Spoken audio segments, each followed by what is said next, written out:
Religious life. Two words that have a mysterious connotation in our modern world. They suggest a retreat, a distancing of oneself from the problems of society. And yet, religious life is made up of both work and prayer. Such unselfish and charitable work is not easy. But men and women religious are sustained by two main forces, faith and hope.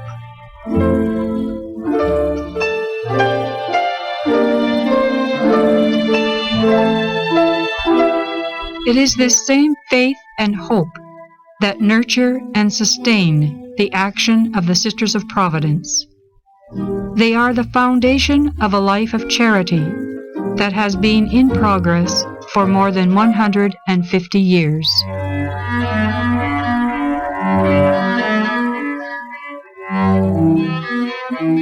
(1843) Montreal is a budding metropolis, and Montreal discovers the problems that accompany expansion.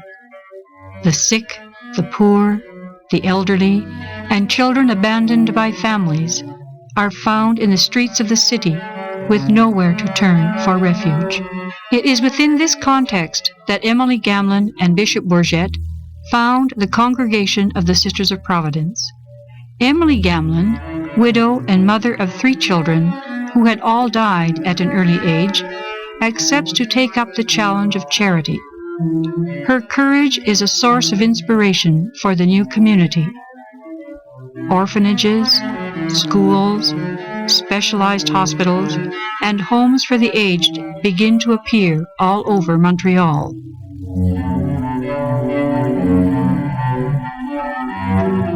This involvement, firmly rooted in society, is very important. The burden is no longer that of Emily Gamlin to carry alone. It becomes the raison d'être of the Sisters of Providence.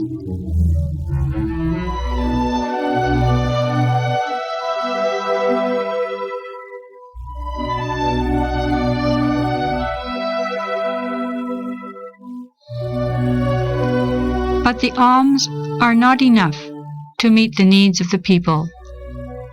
Much more is required, infinitely more. This life of charitable love is nurtured by the talents and the work of each member of the community.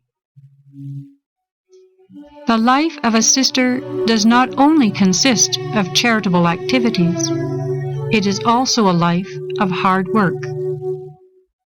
The sisters must work the land to produce the food that is required for themselves and for those entrusted to their care. Every house set aside a portion of the land for this purpose. Seed beds, screens for sifting, pummels, and other rudimentary tools are used by the sisters to water and weed the vegetable gardens and yards. They also grow flowers that are used to adorn the chapels.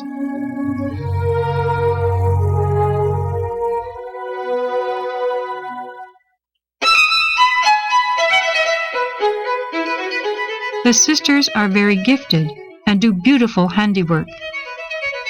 Each house has a room designated for this type of craft work, in which we find teasels, spinning wheels, spools, warpers, and frames for weaving. They make reliquaries for the churches, as well as wax dolls used to represent the baby Jesus, medals of Agnus Dei, soap, and candles. The sisters become dress designers and seamstresses.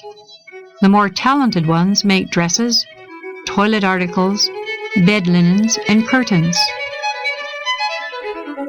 In the schools of the Sisters of Providence, sewing is one of the compulsory courses, and they teach these skills to many young women. Articles of clothing, lacework, and finely woven belts speak for themselves of the talents and skills of the sisters. This art is perfected and finds fulfillment in the dressmaking department, for it is there that they make the religious habits for the sisters and the church ornaments that are still used to decorate the churches to this day. The printing press and the bookbinding department are also part of the daily tasks carried out by the sisters.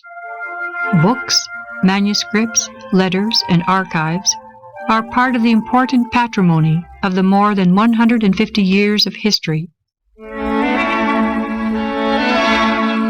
These daily tasks carried out by the sisters become the forgotten aspects of religious life, and yet they have always been essential to the life and development of the Sisters of Providence. But religious life does not thrive on work and acts of charity alone. It needs time for contemplation. In order to reach fulfillment, it needs time for prayer.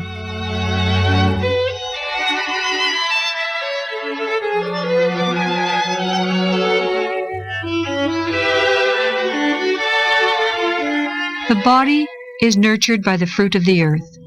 The soul is nurtured by prayer.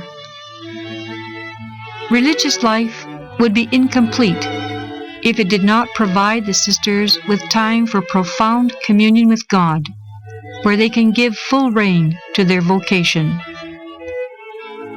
The time set aside for the Eucharist, evening prayer, the breviary, meditation, and spiritual reading are all very precious moments for those who have given their lives to God. They permeate all of their other actions. They give meaning and depth to their ministry.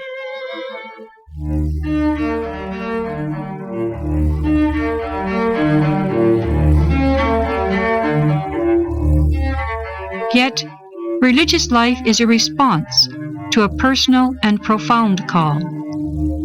But it also rests on the principle of shared community life, where a group of persons come together to build a community of faith and of hope. The sisters are co-responsible for the life of their community, and from among them, some are called to ensure the service of authority. There are rules to guide the members. Without this cohesiveness, without this unity, community life would remain sterile.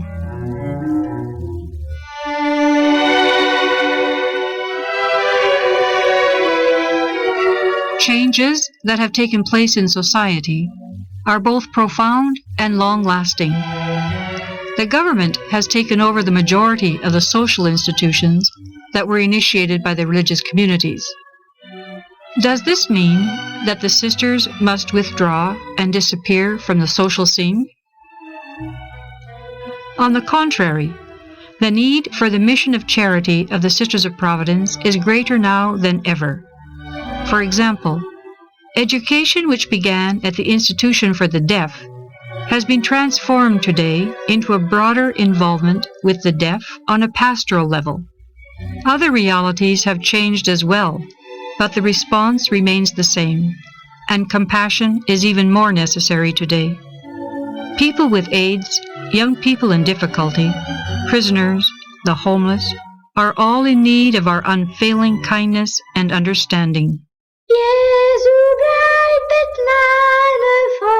The work of evangelization in other countries is an ongoing process.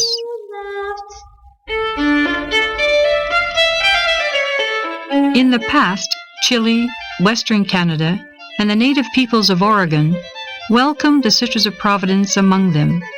Today, they are present in Canada, Chile, Egypt, El Salvador, United States, the Philippines, and Haiti.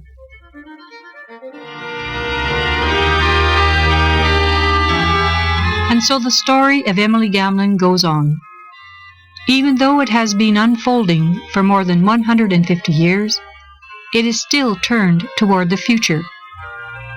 She was an integral part of Montreal life, and her presence is still felt today in many different ways.